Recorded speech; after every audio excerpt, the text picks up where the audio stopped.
Welcome to my channel Sharks Academy. स्वागत है आप सब स्टूडेंट्स का मेरी इस चैनल में एक बार फिर।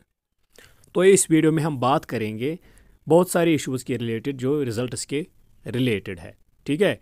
और इसी के साथ में इस वीडियो में ये भी बताऊंगा कि मैं कब से यहाँ पे कोचिंग स्टार्ट कराऊंगा फ्री ऑफ कॉस्ट, किसके लिए, जनरल पेपर के लिए और एजुकेशन पेपर के लिए, ठीक है। तो मेन इशू पे जाने से पहले बताना चाहता हूँ कि जितने भी स्टूडेंट्स ने इस साल नेट और जेआरएफ का एग्ज़ाम क्वालिफाई किया तो उन सब के लिए कॉन्ग्रेचुलेशंस, ठीक है। बहुत बहुत मुबारकबाद उनको जिन्होंने इस साल नेट और जेआरएफ का एग्ज़ाम क्लियर किया, ठीक है। तो इसके बाद जो हमारा इशू है वो ये है कि ray of hope. Ray of hope simply इसका मीनिंग है उम्मीद की किरण, ठीक है। तो उम्मीद की किरण क्या है बताना चाहता हूँ कि जब एनटीए ने रिज़ल्ट इस साल डिक्लेयर किया तो बहुत सारे स्टूडेंट्स क्वालिफाई हो चुके थे या बहुत सारे स्टूडेंट्स ने सक्सेस हासिल की। तो सक्सेस हमारा मोटिव है, जितने भी स्टूडेंट्स की सक्सेस होगी वो हमारी शान है, हमारी आन है, हमारी बान है, ठीक है। लेकिन इसी के साथ हम जब देखते हैं कि तो बहुत सारे स्टूडेंट्स ऐसे हैं जो बहुत नाराज़ है, नाखुश है, very unhappy to NTA results. क्यों? इसकी वजूहात बहुत सारे हैं, वो मैं इस वीडियो में बताऊंगा कि रे ऑफ होप जो असल में है इसका कंसेप्ट क्या है, ठीक है। तो सबसे पहले मैं बताना चाहता हूं कि जो इस साल एग्ज़ाम हुआ नेट का उसमें पहले क्या था, नंबर फर्स्ट पे क्या था। तो नंबर फर्स्ट पे क्या था कि दो सेशंस को क्या मर्ज किया गया। उसके बाद दो शिफ्ट्स हुए, उसके बाद परसेंटाइल आया और उसके बाद क्या हुआ, उसके बाद 6% क्राइटेरिया जो इन्होंने दिया था वो नहीं आया, ठीक है। तो बहुत सारे इस साल प्रॉब्लम हुई, तो बहुत सारी डिफ़िकल्टीज इस साल स्टूडेंट्स को हुई। तो सबसे पहले क्या हुआ, दो सेशंस को मर्ज किया गया, मीन्स कि स्टूडेंट जितने भी है, नंबर ऑफ़ स्टूडेंट जितने भी है उनको ज़्यादा एडअप किया गया, ठीक है। उसके बाद जितने भी पेपर्स थे इनमें से बहुत सारे पेपर्स का क्या हुआ, दो दो शिफ्टों में एग्ज़ाम हुआ, ठीक है।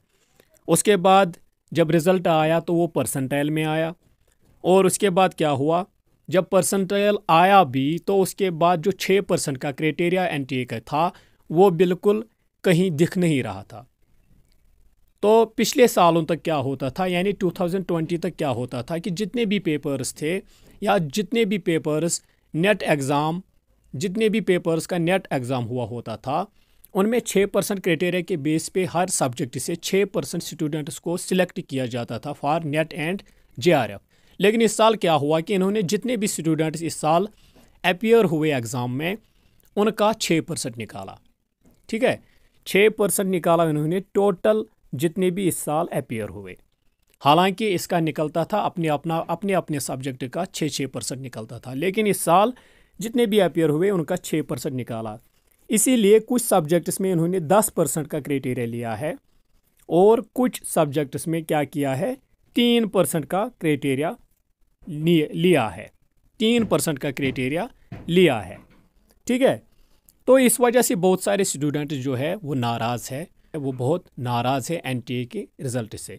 तो मैंने अब यहाँ पे रे ऑफ होप लिखा है, तो इसका अब क्या मतलब बनता है, तो मतलब भाई सेम यही है कि जितने भी स्टूडेंट्स कट ऑफ मेरिट के नज़दीक है, जितने भी स्टूडेंट्स कट ऑफ मेरिट के नज़दीक है, जो ड्रॉप हुए हैं उनके लिए ये रे ऑफ होप है।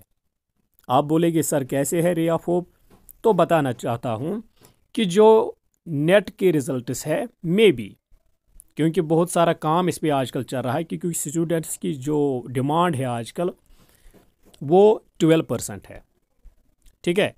तो अगर 12% की जो डिमांड है एनटीए ने स्वीकार की, मीन्स की एक्सेप्ट की, तो इसमें बहुत सारे स्टूडेंट्स क्या होंगे, इन हो सकते हैं या पास हो सकते हैं, ठीक है। लेकिन जब एनटीए इनका अप्रूवल एक्सेप्ट कर लेगा, ठीक है।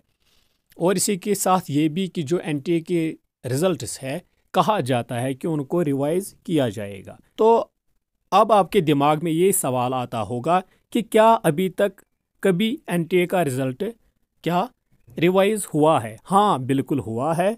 2012 में हुआ है और 2018 में भी हुआ है।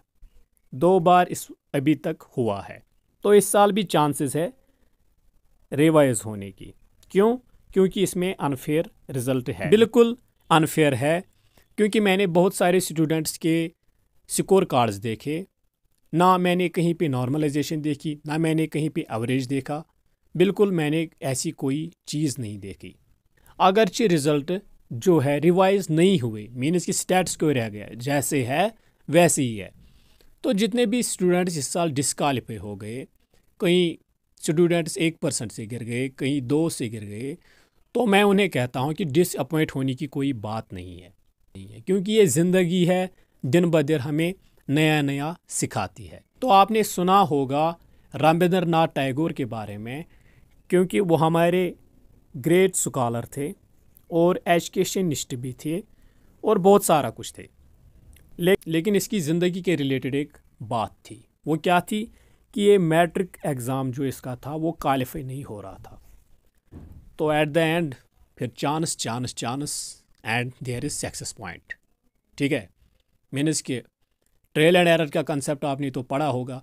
इंसान जो सीखता है वो गलतियों से सीखता है। सबसे बड़ी जो मेरी बात यहाँ पे है वो ये है कि जितने भी स्टूडेंट्स इस साल डिसक्वालीफाई हुए, तो प्लीज़ मैं उन सारे स्टूडेंट्स को कहता हूँ, आप अपने इस पेपर की स्टडी कीजिए, अपने पेपर का स्टडी लीजिए, अपनी पेपर को रिव्यू कीजिए कि आप कहाँ पे लैग कर रहे हो, मीन्स कि कौन सा पोर्शन आपका वीक है, कौन सा आपका जोन जो है वीक है।